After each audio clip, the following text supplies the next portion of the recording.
What's up, and welcome back to the Kind of Funny Screencast, where each and every week we get together to review the latest in TV and movies. Of course, I'm Tim Geddes, and I'm joined by the Nitro Rifle, Andy Cortez. Great morning.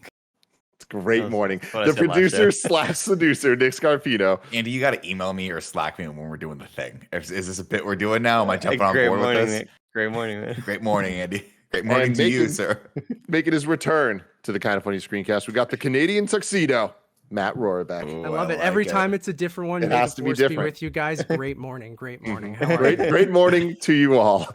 So here's the deal. We're actually doing two screencasts today. We recorded our What If review that you can check out. So that's pretty cool. And then this is going to be the first 3 episodes of Star Wars Visions that's available now on Disney Plus. All 9 episodes went live, but we're just going to take it little by little so we can actually handle it in chunks. And actually, we're just going to do these 3. We're going to see how we all feel about it. We're going to see how you guys feel about it. And then we might do more in the future, depending on all of that. But if you want to support, you can do that in many different ways. You can go to youtube.com/kindoffunny or roosterteeth.com to watch this as a video. Or if audio is more your thing, you can go to your favorite podcast service and search for Kinda Funny Screencast, and we'll be right there for you. And if you want to get the show ad-free, what you got to do is go to patreon.com/kindoffunny. No matter what, we appreciate you so very, very much. Like I said, we're only going to be talking about the first 3 episodes of the Star Wars Visions. What we're going to do is go around the table, the digital virtual table right now, and give our thoughts on what we think overall of the show, kind of lightly, just a quick overview, and then we'll go episode by episode and go a little bit more in depth with all of them. But Andy Cortez, you're having such a great morning. I want to start with you. I had a great morning, and I had an even better last night after watching these 3 episodes. What a great start to whatever the hell this is. I hope this is a kickoff for something bigger that they will do in the future. I would gladly watch a 10-episode arc about any of these, like legitimately any of these. The final one, didn't love the story, the way it wrapped things up, but definitely I love Studio Trigger style is, you can't compete with that shit right there. But I had an absolute blast, and I really want the studio that did the 2nd episode to make a Legend of Zelda animated cartoon. That is a fantastic call. Studio Colorido. Yeah. AKA Twin Engine. When I see the pig looking dudes, I always forget their names. They're always with Jabba. They're always like his guards or whatever. They just remind me of the bad guys, like in Link to the Past, like the guards. Yeah. They remind me of those dudes. Excellent call, Andy. Nick Scarpino, what'd you think? I really like these. I think these are, the trend. That warms my heart. I'm excited that Nick's in on this. Yeah, no, I think they led with the correct one, because if they had led with the second one, I think I would have been kind of put off by it, because that's not necessarily, I don't think that one spoke to me as much as the Duel. The Duel might be one of the coolest things I've seen in a really, really long time. I can't explain to you how much I connected with just the visuals, the sort of the nod to the Kurosawa style, the fact that one of my favorite all-time animes when I was a kid, the thing that got me into anime was Ninja Scroll, and this just like straight up had like that feeling again of watching Jubei Kipagawa like walking across the bridge for the first time and then like tossing up the food and then slicing the guy and then catching it. I love the style of it. I love the use of color in it, and I love the fact that I walked away with questions. I think that there's so much mystery that Star Wars has felt the need to explain over the years. And for me as a kid, part of the fun of it was going like, why does he have all those kyber crystals? Why does he have a red lightsaber? What's going on with all this stuff? I want more. I want more of this world. And leaving me wanting more is a great way to get me back for the rest of the episodes, for sure. So Matt, you're actually in a unique position here where you got to watch these early. So you saw the entire season. So top level, where you at with it? I'm loving it. It's exactly kind of what I want from Disney Star Wars. I've watched all 9 episodes in English, and then I went back and watched the 3 today in Japanese with subtitles this morning before we recorded this. And I think they're fantastic. I think now that we've gotten past the Skywalker saga, I think we're in a really interesting place, because I feel like Disney maybe has been a little bit too protective of the Star Wars franchise, of, you know, firing people, kind of controlling it where they want to go. And I think we're in a cool spot where they can kind of be weird again and try to kind of do fresh, unique things that have nothing to do with Luke Skywalker. And I think, you know, they focused on the things that people really, I mean, are the coolest things about Star Wars, which is like the Jedi, the Sith, and lightsabers are the coolest thing on the planet. So, and that's kind of the theme of the whole series. And just seeing the different art styles and the color and the music come in, it's just absolutely fantastic. And it just made me want to drop everything, fly to Galaxy's Edge, and spend way too much money on like a $500 like gradient blue to pink Umbrella lightsaber. lightsaber. Like, so dope. So yeah, it's fantastic. I'm with Andy and saying that I hope we get kind of whatever the favorites are out of this 10 or 9 episode arc. Like, I hope we get more from these stories, and I would watch 10 seasons of this show. I absolutely love it. Nick Scarpino, you have your hand raised. A correction from my Ninja Scroll reference. It's Jubei Kipagami, not Gawa. I went from the dome on that one, and man, I got like 3/4 of the way down the street. I was impressed. Took a wrong turn. Your commitment. I was like, I don't think there was a W in that one, and then I looked it up. I was like, you were totally wrong on that. So if you're typing that right now in the comments below, Stop. Just hit that delete button. Exit out of the window. Go to our Patreon. Subscribe. $30 a month. Thank you. Yeah, there you go. There you go. I'm right there with you guys, where I had a blast watching these, and I can't wait to keep watching more of them. I was most excited about episode 2, the Tatooine Rhapsody, going into this. Mainly because we saw Eve Classic. It looked like we're going to get some pod racing. It's like this rock band story, all that. I was totally into it. It ended up being my least favorite of the 3. I agree. But having said that, I still really enjoyed it. And I think that my favorite thing so far is how vastly different these things can be, but they all have the same core idea, which is what's the dopest shit we can do with anime Star Wars. And they just commit to that super hard. Andy Cortez. With the second episode, I came away from that way more happy with it than I would have thought initially. Like, if you would have told me what it was, I thought by the end of it, homeboy with the microphone, don't worry, it's just a microphone. He's going to bust out the lightsaber, regain his skills, kill everybody, free his friend. They go free and the episode ends. But the fact that it ends the way that it does, like, just with the power of music, such an odd storytelling choice. Star Wars. And it was so hype. Like, I loved this fucking episode. I couldn't believe by the end of it, seeing everybody cheering and the music's pumping and then the credits hit. And I'm like, I'm sitting here just going like, this is fucking badass. Like, that this can exist is such a cool thing. It needed one, and maybe I missed it, but it needed the shot of him giving them the thumbs up. I thought it was odd that they didn't show that. Was that weird to anyone else? Because he does the gladiatorial thing where he puts his hand up, and you're like, oh, what's he going to do? Is it going to be like thumbs down, thumbs up to kill him? And then they just shoot up into the air, and you're like, okay, I guess he gave him the thumbs up. I think it's for the suspense. I know, but I needed to see it. Like, I needed to see after they shot up in the air, like, a cut back to a close-up of his hand where it's like thumbs up, and then they just rock another pop punk song. But I'm with Andy on this one. I was like, I'm not in on this until he was like, Jabba, like, we're gonna be the world's greatest band. You can be like, he appealed to his basically like wallet and was like, you can make money off us. You can be our first sponsor, and you can be like the one responsible for us. And then Jabba's like, okay, challenge accepted. But I almost saw a sucker for watching Jabba's little nubby tail like beat to the beat. I love it. And then when we see Boba kind of vibe it, I'm just like, this is awesome. And especially because we know these characters, and it feels like we were talking about Marvel in What If, and you know, some criticism we have is that some of the characters, even though the characters we know, they're not acting like the characters we know, and that can kind of be weird. But here it's like Jabba and Boba have been in this fucking Jabba's palace for so long. We know, like, there's very few things we know just from the movies, but one thing we know is they like entertainment, they like music, they like being part of this whole thing. So it's like, it fucking worked very well for me. I was gonna say real quick, animated Bib Fortuna is the cutest fucking thing. Like, it's so ugly. He's so ugly, but it just looked adorable to just see him there, like his big open eyes and his weird ass smile. So hilarious. Go for it, Matt. Oh no, I was pointing to, I have a Bib Fortuna up there, but the second episode I was kind of with Nick and Tim, where my first watch of that episode did nothing for me. I'm not really a music guy at all, and I just felt like Joseph Gordon-Levitt's kind of English kind of dub of that I just did not vibe with at all. But then when I went back and watched it in Japanese this morning, I loved the episode. I think so I even would though have. it was like Yeah. kind of my least favorite of those three, and even in these three episodes today that we're kind of covering, are kind of, I mean, I loved the majority of the ones that are the 9 episodes, but they're kind of, I think there's even better stuff coming. Like the It, other episodes I liked more.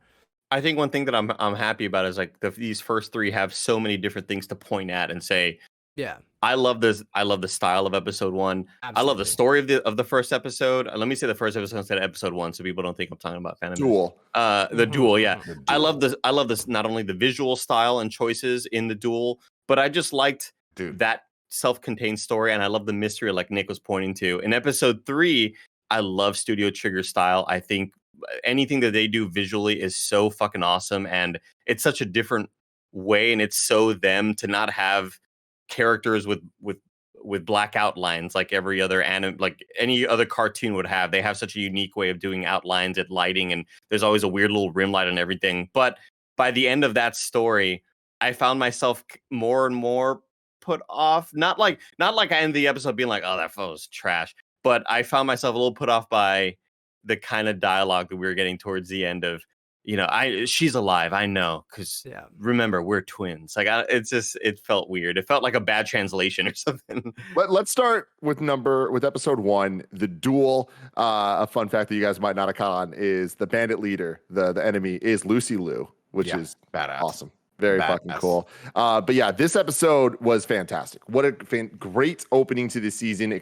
Great explanation of what the show is and can be. To echo Nick, the style of it is 10 out of 10. It is so beautiful to see in motion. I feel like in the trailer, this is one of the ones that I was not as excited for, because I was like, I don't know that I necessarily want to see this style over 20 minutes or whatever. And I was so fucking wrong. Like, it works so well. And the idea of it all being black and white, looking like a manga, but with the lights The touches being of the colors. only thing Yeah. that are colors. So you see like laser blaster, the lightsabers and all that. It's so great. I love the commitment to the kind of like more ancient Japanese style where they're just like, yeah, fuck it. This droid's going to wear a straw hat. And that's dope as shit. And it is dope as shit. They've just committed so hard, seeing the kind of pencil shadings on all these characters. Like, man, I was so blown away by the visuals of this episode. And on top of that, like the way that the saber works, this umbrella saber that's so insane, when she stabs the guy and like opens it, it's like, holy crap, they're having Incredible, so much fun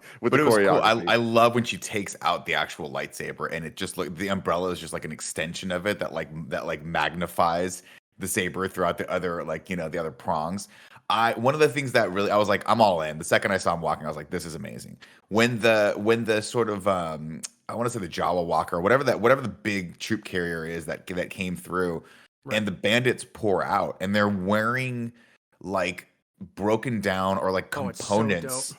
of the stormtrooper. Stormtrooper Like there's shit, one guy yeah. that's got the stormtrooper helmet on, but there's no visor to it, so you can just see his eyes. There's another guy that's just wearing the chest plate, but he's got like bare arms. I'm like, what a freaking awesome decision to make. Like that. That's such a. It's just like they would never think to do that. You wouldn't see them do that in the movies. I mean, even when we saw like in the last iteration of the movie where we see people wearing like stormtrooper outfits and stuff like that, it's like you're not getting that level of deconstructed like stormtrooper, because obviously this is, and that tells you everything you need to know, right? Like that you wouldn't disrespect the stormtroopers unless the Empire were gone. So we're in a time, and they even say that, right? They're like these guys are just bandits. They're just brigands. They're just like they stole all the stuff, and some of them were old troopers, and some of them were whatever. It doesn't matter. But that just is such a great beat of visual storytelling, where it tells you everything you need to know about where this town's at. There's no help coming. Even the Empire's not coming for these people. And to have the Ronin say, fix this droid by the time that this boils. that this pot boils. Yeah, Yes, like yeah. just that weird little kind of secondary B plot. This is also happening in the background. Don't forget about it, because Yeah, it's like kind we of, know it's gonna come yeah, into we play. know it's gonna. Yeah, we know something's gonna happen, and I just love the way this episode concluded, and it. What a perfect start to kind of show what this series can be, and hopefully not only just these 9 episodes, but again, whatever the future holds for it. 8 episodes, 9 episodes, 9 episodes. Nine, yeah. yeah. So for me, the moment of this episode that took it from a fuck, I love this to this is one of the coolest things I've ever seen is when he pulls out his lightsaber and it's red. Yeah. And it was just That such reveal a is incredible. fucking moment that was so goddamn cool, especially against the black and white, where you're seeing this red on red, which we don't really see that often in this type of thing. And but especially with him, it was so cool. And the shot of him opening up his With the kyber crystals. cloak, and there's just a ton of the fucking red crystals. It's like, Awesome. this is so cool. But I love even just like the kind of just symbolism and idea of the plot here, where he gives the one to the dude in the village. Yeah. I just love that. I just love where now there's going to be this kid with the fucking red lightsaber out there. So goddamn cool. So do you Tim, think he used to be a Jedi and then who's lost his master and then like has to like be like he's disgraced? Because that is the kind of concept of the Ronin, right? The Ronin was a samurai who's let his master die or lost his master and then is sort of disgraced to roam the earth and like and I don't know, just do other stuff. But like, what does anyone have theories on what he was? I Or think is he you're kind Sith? of onto it, but he was a Sith, but the same kind of thing, probably, right? Or maybe something. So why is he like doing that. good then? Why? Because I kind of expected. I was like, I would not Face hate this if he ended up turning around and being like, this town's mine now. Yeah, Like I thought about shit. that. I was like, oh man, that would have been hard. I'm kind of I'm with cool Matt. with. Yeah, I'm kind of cool with it that he was a Sith for so long and then eventually had some epiphany of like, this is fucked up. I can't be doing this anymore, kind of thing, or what they're doing. Betrayed by So he left someone his or master. whatever, and left Yeah.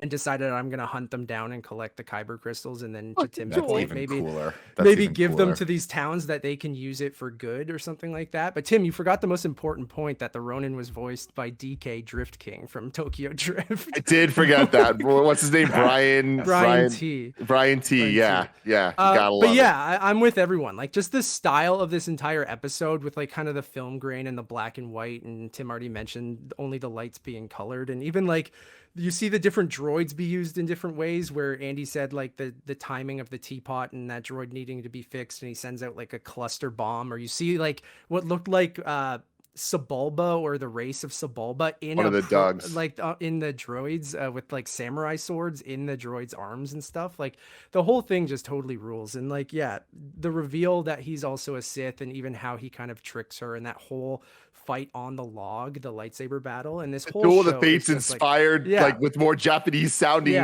instruments. I was like, this is fucking awesome. It's so cool. But Yeah. also, Yeah. like, one of the things I loved is that he was not much of a match for her. She was like, when they get to the log, I'm like, oh, he's getting housed right now. And then it's only because he outsmarts her and uses sort of like, he kind of deceives her a little bit, using a little more of that Sith like training to trick her into like attacking the wrong thing, and then stabs her in the back. You're like, damn. Yeah, that It's a shit little was really cool. I didn't really understand what happened there, and I rewinded it to see it, and I still didn't quite get it. Was his sheath two. also a lightsaber? I think Yeah, he I had think two. so. He had two blades on him, like a samurai would have. He had I think he had two sabers. Because it looked like he had like a sword underneath him, like a real sword, and then a sheath with the lightsaber, but both the sheath and the lightsaber are both sabers. But I don't know. No, I It was don't cool know. as hell. Yeah, that's kind of how I took it too. Is that like what Nick just said? Like usually you'd have like a smaller like sword, wouldn't you? Yeah. With a Yeah, you'd longer have, one, like- and then that's kind of I think there's sometimes either two or three. I can't remember the names of them. Yeah, I do want to point out that there's so little things that are cooler than having the awesome gritty character outsmart somebody. And again, that moment with the pot boiling and having the Lucy Liu opposite of him and be like, "Are you sure you want to do this? Because everybody in that town's gonna die." And then he just hits that button, and then R2 takes care of whatever the issue was there. Also, just like by the or way, not R2, but R-Duo or whatever. yeah. I'm such a wonderful thing about Star Wars that can either be really, really cool or kind of like come off cheesy. Is just the one button to tell the R2 unit to do this incredibly complex thing. You know what I mean? But I love that. I love that he's just got this blue button that he just pushes, and he's like, "This, you know exactly what It's to do." go Because time, it's Star baby. Wars. It doesn't like Yeah. that's what I love about the science behind Star Wars. They don't need to explain any of it. It's not about that. It's about how it backs up the story. Yeah. This episode is brought to you by HelloFresh. Fall is always busy, but one thing that you can cut from your list is going to the grocery store thanks to HelloFresh. HelloFresh has huge variety with 50 menu and market items to choose from every single week. They've got vegetarian meals for people like Paula Coelho. They've got calorie smart meals for people like, well, should be me, and even extra special gourmet options for people like Kevin Coelho. There's something for everyone to enjoy with recipes designed and tested by professional chefs and nutritional experts to ensure deliciousness and simplicity. Plus, the fall harvest is officially on with HelloFresh. They're rolling out seasonal recipes like pumpkin cinnamon rolls and Friendsgiving ready sides. Gia's been making a whole bunch of stuff. There was the sausage penne. Oh my God. It was great. So fantastic. You can go to HelloFresh.com/morning14 and use code morning14 for up to 14 free meals, including free shipping. That's up to 14 free meals, including free shipping at HelloFresh.com/morning14 with code morning14. HelloFresh, America's #1 meal kit. And also shout out to MeUndies. It's fall, y'all. Replace that hydration station with pumpkin spice lattes and go out of your way to step on crunchy leaves because the coziest time of year has arrived. And I love being cozy with my MeUndies. I always am talking about, I'm wearing the MeUndies shirt right now. Of course, I got the lounge pants. Of course, I got the socks. And would it be MeUndies without the undies themselves? No, it would not. They are the softest undies I've ever worn. I refuse to wear any other undies at this point. That's been the case for years, and it's never gonna change. I simply love my MeUndies. You are not gonna be able to stop lounging. There's so many different options. You've been warned. Here is your warning, everybody. They're available in sizes extra small through 4XL in a variety of classic colors, iconic prints. MeUndies has your back and your butt all fall long. MeUndies is offering 15% off and free shipping for first-time purchasers. And if you're not satisfied with any product for any reason, they'll refund or exchange it. No caveats, no questions. To get 15% off your first order, free shipping, and 100% satisfaction guarantee, go to MeUndies.com/morning. That's MeUndies.com/morning. MeUndies.com/morning. I also, the other thing that I really loved in this is that she has that moment where she looks up and sees the log floating above and then just moves it slightly with the force to part the water. And I'm like, what a cool. I thought, oh, we're gonna go full on like prequels. She's gonna take it and jam it into the thing and like use the power, like, oh God, you know, her force power is infinite, like we've seen before. But no, it was just like a little, she just pulled it toward her a little bit, enough to part the waves a little bit so she could walk through. And I'm like, that is such a cool, subtle, fucking badass way to use the force. And also, she looked dope too. Like her Oh my- reveal when her kind of The hair flies pops off out. and the hair is incredible too. Sick.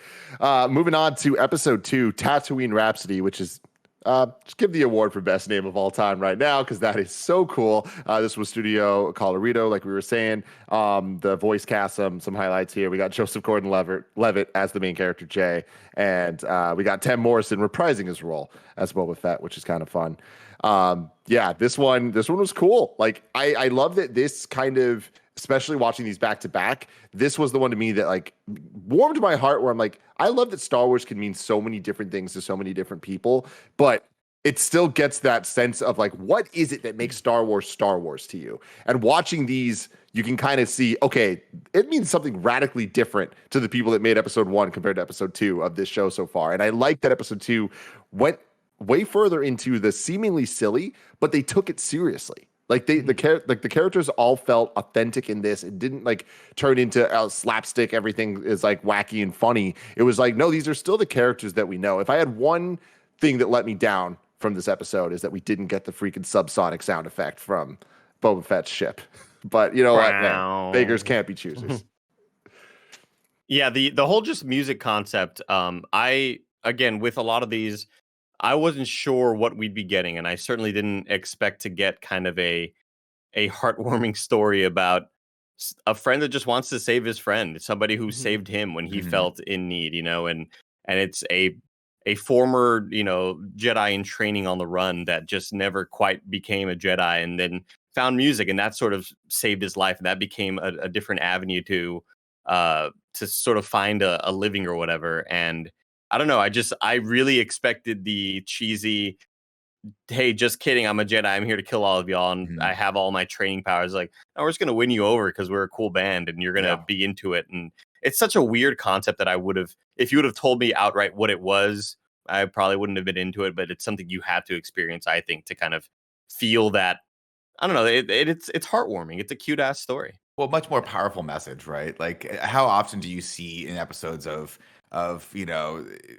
Star Wars shows in past where someone's like, I'm just going to punch harder. I'm just going to use my force power, and it doesn't matter. This is so much more of a unique idea, and I think that's why it punches. I mean, that's why it hits better for you. Is that like he has that moment too where he draws the lightsaber and it just doesn't work. It's broken.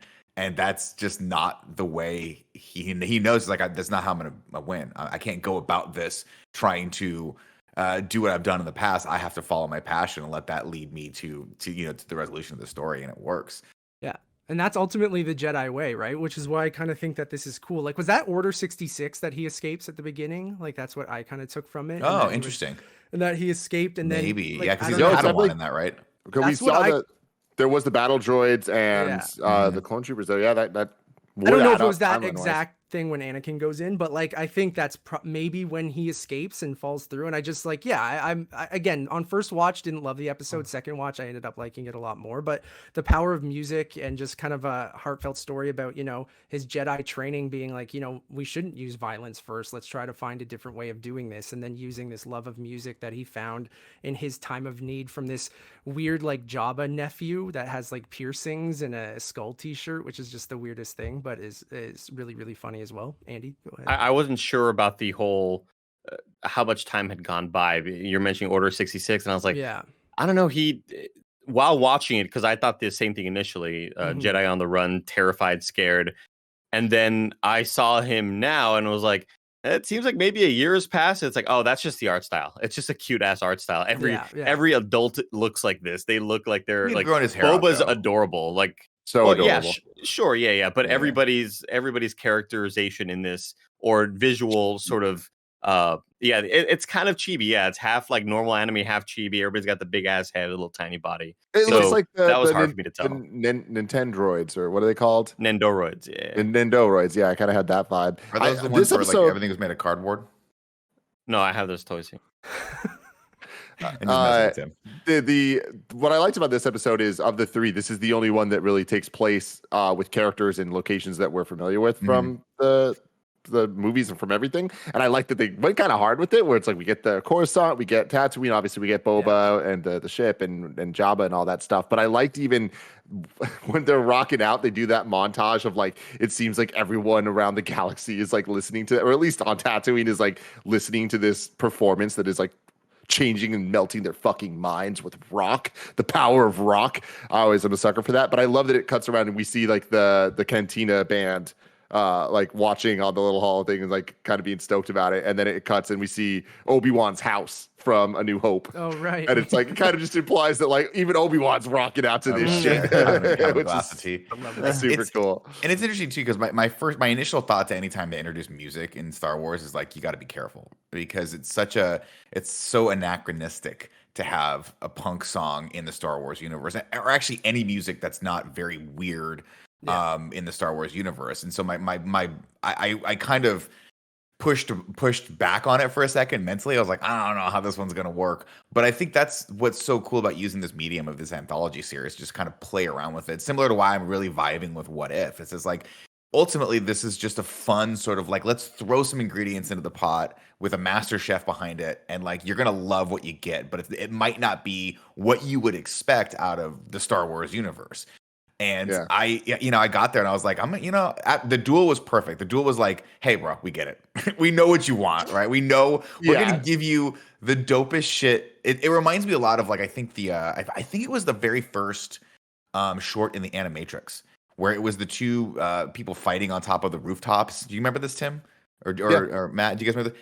Dope as hell. And I was like, oh, okay, this is sort of like more of a classical intro to what I'm used to and what I would expect from an Animatrix, and that was that. So I'm like, I'm along for the ride. And then we get to the second episode, which is such a departure, and I'm like, you got me. Whoever programmed this, whoever put these in order, sequencing, knew what they were doing. Yeah. I will say, I didn't like the music. I know it's not necessarily agree. made for me to like the music, but the fact that all these people were like, "This is crazy," I'm like, it sounds like a freaking modern day Bowser theme song in like the new Super Mario Brothers games Well, and stuff. So, I didn't love Joe Segura singing. Is what I No, didn't. that's what I was love. gonna say. He didn't. Did- he didn't. He could not hit those upper registers, and Yeah. it's kind of unfortunate they didn't dub over someone else's voice for him. But Did I do everyone like the here idea. Sorry, go ahead. No, go ahead, Matt. Go ahead. I was just gonna ask, did everyone watch it in English? Is that Yeah. Yeah, okay, cool. Just I was gonna say- I do think it'll probably be worth. There's some merit in going back and watching. I'm gonna go back and watch it. I Yeah, think for you sure. should. After you watch the whole series, like go back and watch it in Japanese. They're a bunch I- of dirty dub watchers, you know what I'm saying, man? Dude, we do had to like watch this thing at midnight for Christ's sake. I'm like, I can't read right now. I got to have the sweet sound of JGL in my ears to keep me going. Oh, if it was a bunch of random anime actors, I probably would have watched it in Japanese. But like this has like big name celebrities to Oh, voice totally. them. Cast, yeah. The Tell me reason you're why gonna I dub do over kind Neil of Patrick Harris, you savage. the reason why I do like the music in this one, Tim, though, is I feel like earlier Nick mentioning how sort of anachronistic this is to the Star Wars universe, and I feel like maybe they haven't heard something like this. Yeah, no, Uh, totally. It works. I'm just judging. Like, I don't like how it sounds, but like, no, Yeah, I think that sure, in story yeah. it does work. Gotcha. Yeah. But that's a good point.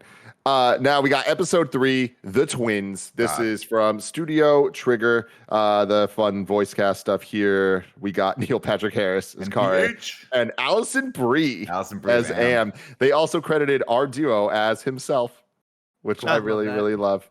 Oh, my bad. I said our duo was in episode 1. This is the third one that he's in. My bad. I fucking love this episode. I'm with Andy that it gets a little bit heavy-handed and it goes a little bit too much into with the power of friendship. That's so anime though. Come on. And that's what I mean. And like at the end of the day, there's the part that I fucking love is so obvious. But I'm looking at the Wikipedia right now, and I need to read you how they explain it.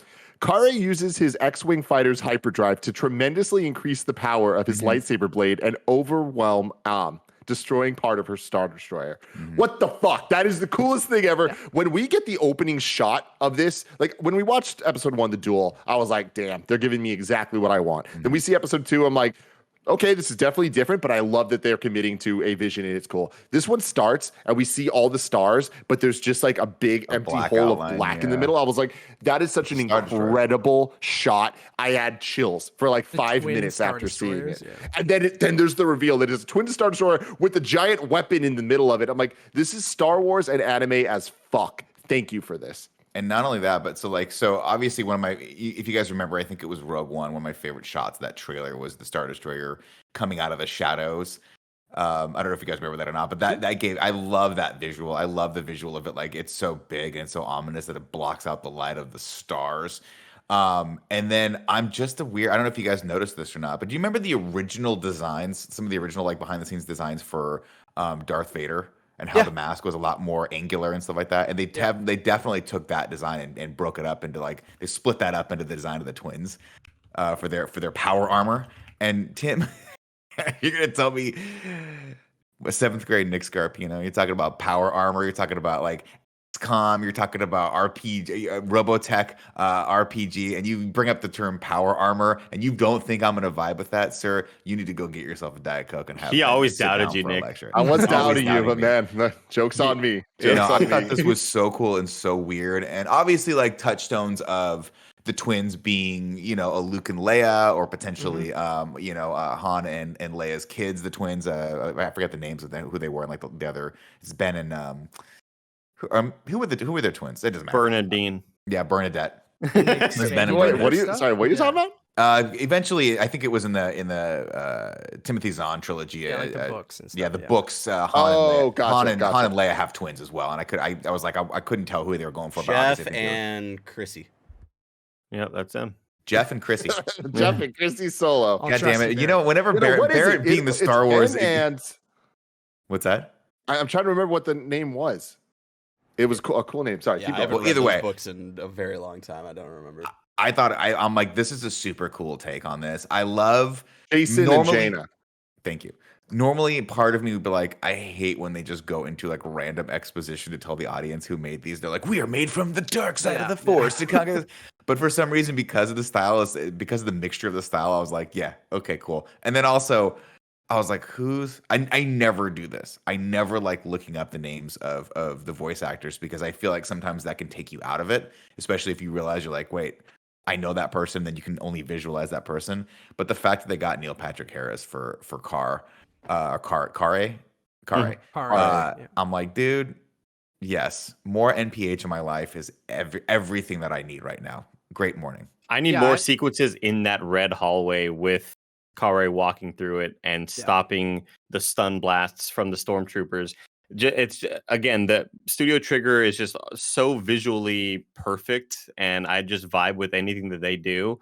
And this episode is full of those really cool hype moments that make you happy to be into Star Wars. They had a lot of really cool ideas and how to implement them visually. Andy, Yeah. how did you feel about the line, "You're wrong. That's no tractor beam"? That's pretty cool. That was hype as That's pretty fuck. cool. Are you kidding me? Or using the Force? That is so sick.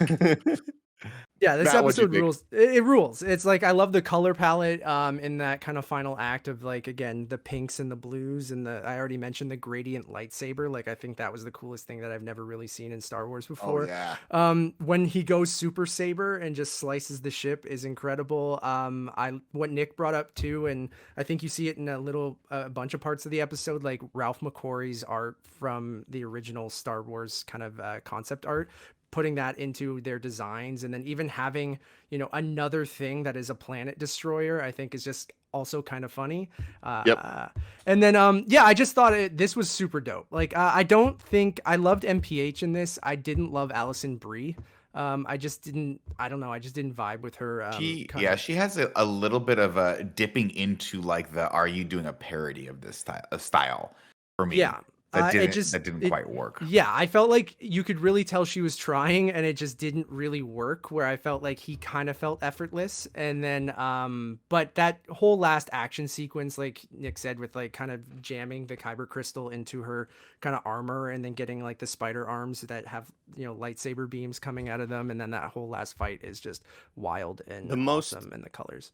The most anime thing ever of having this whatever 30-story tall lightsaber that's like shooting out of this beam, and then for the end of it just to go ping and hit the little area where her kyber crystal was. It's so anime, dude. It's so Also, anime. like we saw this part in the trailer too, right? Like they showed it, like when we reacted to the vision show, but him uncocking, taking out the magazine of his lightsaber and jamming the blue crystal in, and just coming at it. It's so dope, and everything's exaggerated, like the sheets like this big for no reason. Yeah, I love that. I love her using like the lightsabers as like whips. Like that was super cool. It was scary and it felt very dark side. Like I enjoyed that. I'm with Nick that the exposition was so heavy, but it works because they committed to that vision. Like here's the backstory. Here's the lore you need to know for these moments to hit the way they need to. And then they fucking hit that way because we had that backstory. My favorite thing of this episode, like Matt was talking about, is the lightsaber. It having that it being white, but like kind of like with like a rainbow gradient in it. And as it powers up, just the shots of rainbow colors all over, I was like, this is incredible. That when we do get the hyperdrive moment, there's that silhouette shot of her kind of getting hit, and you see the hyperspace like lines and the rainbow shooting off the lightsaber. I was like, this is fucking stunning. Like I want this as a GIF. This is the type of show that we're gonna see GIFs on Twitter of for years to come, of just like a bunch of random ass dope moments. Yeah, I agree. Even any wallpaper that you want for your computer, like even that final shot of him sitting on the X-wing with the suns and stuff, which is just a classic Star Wars shot, but it's just absolutely gorgeous. There's so many just frames in this that you could pull out that are just absolutely stunning. And I love, by the way, also that it's like you don't even stop to think about it for a second, that they're just fighting in space on the outside of a twin star destroyer with no oxygen whatsoever because it doesn't matter, right? That's such a damn anime thing to do. It's like, we don't care. Like straight up, we don't give a shit. These characters are OP, and that's the whole point. And again, kind of drawing back to like the kind of storytelling that I vibe with. Like Am is just the more powerful one, and he has to figure out a way to stop her from. And I love just the whole setup of it, where she's like, "Where are you going?" And you think, "Oh, he's trying to do good," and he's not trying to do good. He's not a good. He doesn't necessarily. He's not a good person. He's not trying to go over to the Jedi. He's just trying to save her because he's had this vision of her destroying herself with this giant kyber crystal. And I always love the thing they do, and it's subtle, and maybe they've done it more. I don't know. But I always like it when Jedi have powers more like Harry Potter characters, where it's like some of them are good at herbology, and some of them are good at spells, and some of them are good at riding the broom, right? And I just like when like one of the characters is really, really good and like really, really strong at pulling and like the physicality of it, but then the other character not so much. The way he channels the Force was like he sees these visions and he's like, oh my gosh, I have to do, I view the world a little bit differently, but I'm not as good at saber battles, and I'm not going to be able to best am physically. I have to think some other way around it. And then just the beat of the beat of him sitting there being like, I don't know if I could do this, and then just R2, our duo, whatever, it's just like, nope, and then jetting forward, like, you're doing this no matter what, buddy. You're in this already.